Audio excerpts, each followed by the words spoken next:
Radhe Radhe. Today is Saturday, 13th December 2025. Here we are inviting you to watch along in this recap video for today's Bhagavad Gita study session as we continue along our journey of chapter 12. Along with me, here is Mummy. Radhe Radhe. I'll bring up the screen and we'll get a chance to take a look at the content we covered today. After the usual recap quiz for last time's content on chapter 12, verses 2, 3, and 4, we today covered chapter 12, verses 5, 6, and 7.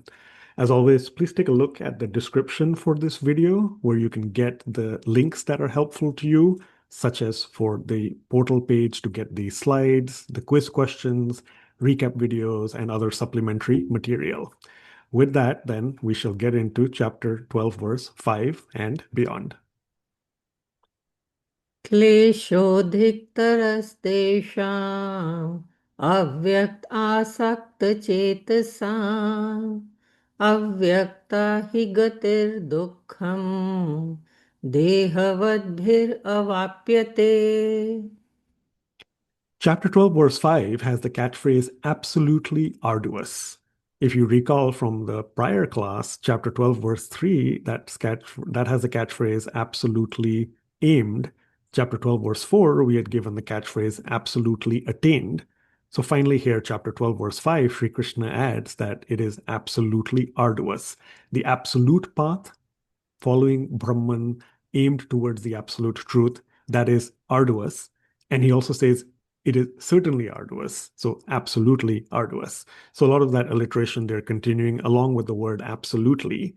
In simple terms, as we just said, it is Sri Krishna telling Arjun that yes, you can also attain God via pursuing the path of Brahman, but it is, in fact, to be precise, it is exceedingly difficult. Those are the words Sri Krishna has in the translation. And that is because this path of realization is full of tribulations, lots of ups and downs, lots of challenges, lots of disturbances. So it's not impossible. And we do know from saints and from history that that is certainly, attained for some people following that path. But for embodied beings, Sri Krishna says, all of us in this human form, any kind of embodied being, even the devtas, it is exceedingly difficult.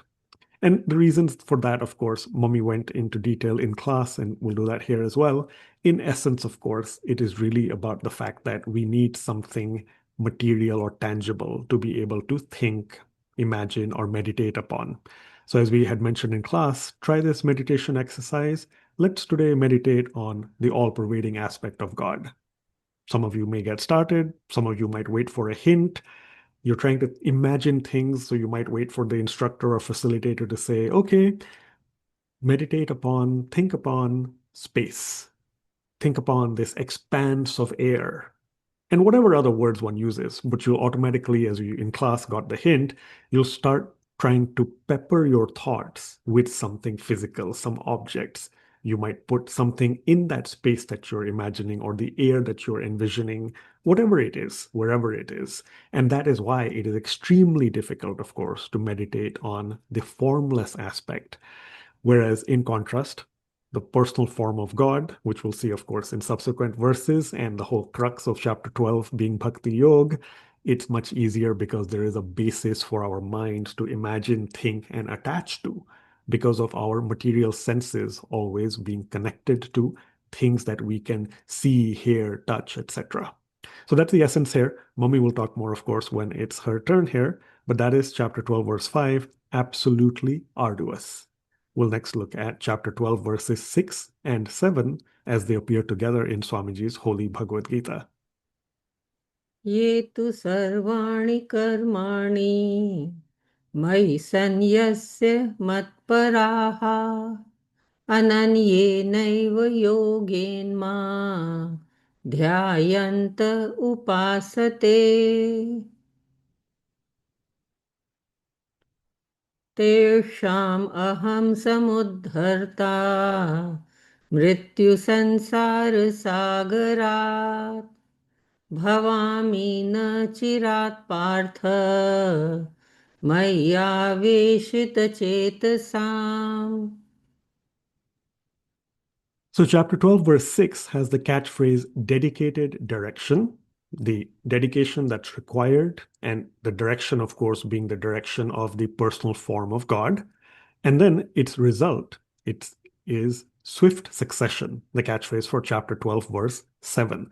Swift succession here being Sri Krishna telling us that those who follow what he says or suggests, they meet that criteria or that eligibility, qualifications, then he helps take them onward beyond this material cycle of life and death. So dedicated direction, swift succession. Here, in essence, the conditions are dedicating all actions to Sri Krishna, regarding him as the supreme goal. Remember, the supreme goal. So that single, one, foremost, top, single most entity, the supreme goal, and worshiping him. And beyond that, also meditating on him.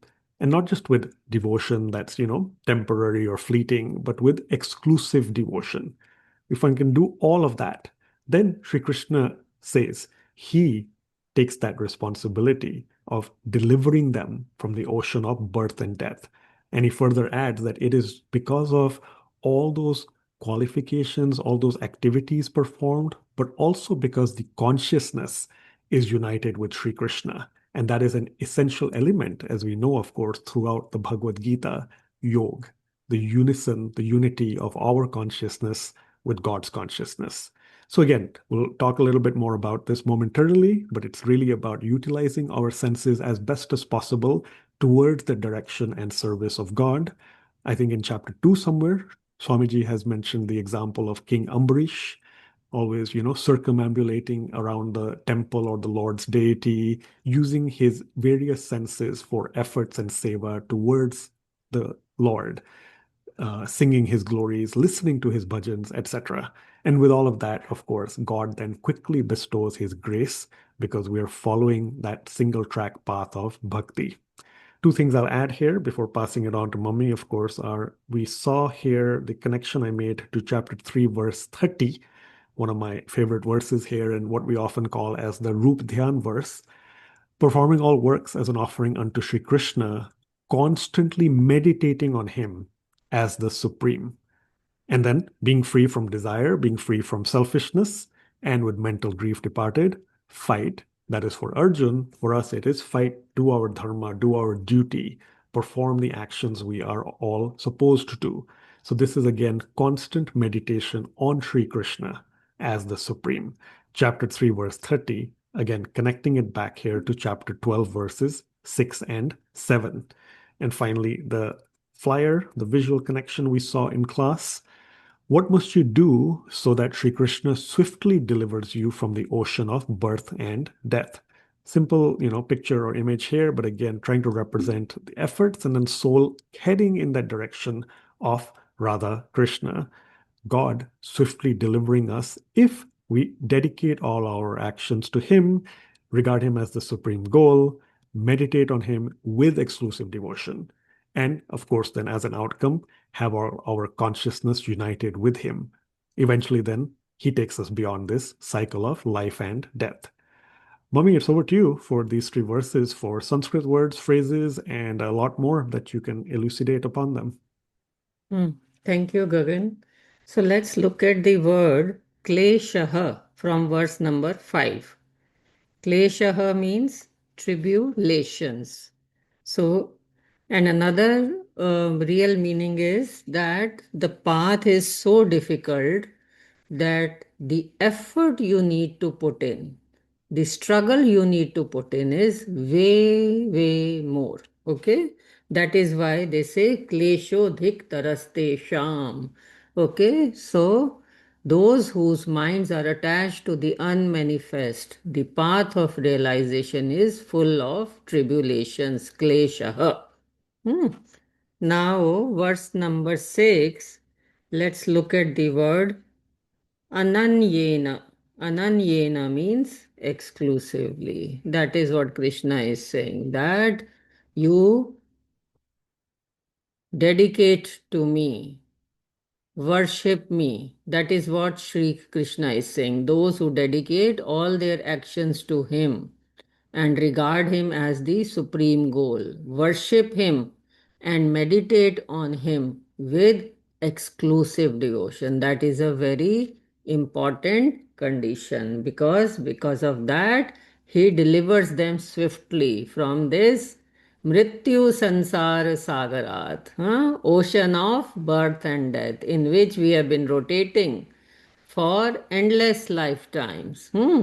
So, if you do exclusive devotion to Sri Krishna, he will Karo yor uddhar, means he will deliver you. The way a boatman takes you from this end to that end of the big river, he becomes the khivaya, the boatman of your boat, that he delivers you from the cycle of death and birth. Okay, and but what is the condition? The condition is that your consciousness has to be united with Him exclusively.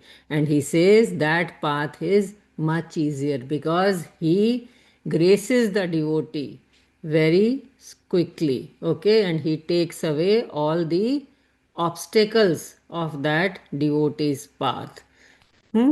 Now, from verse number 7. Yeah, I have already talked about Samudharta. Samudharta means the deliverer.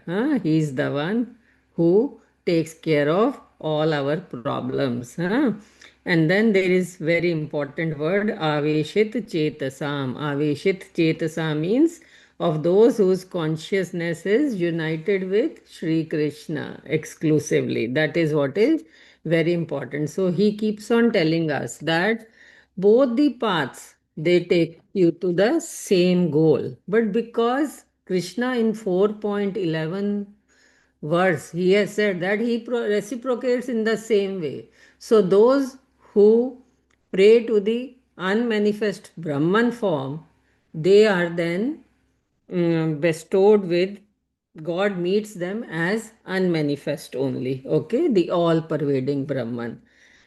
And he says that path is very, very difficult. That is full of klesha, lots of tribulations. It is not easy because there is loads of self effort which is needed.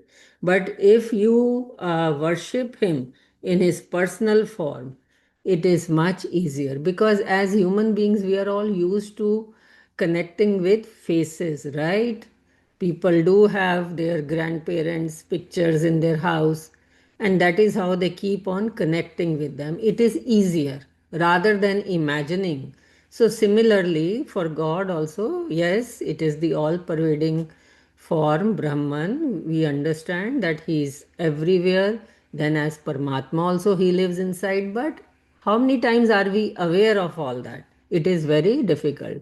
But to connect with God in His personal form, that is why God takes avatar.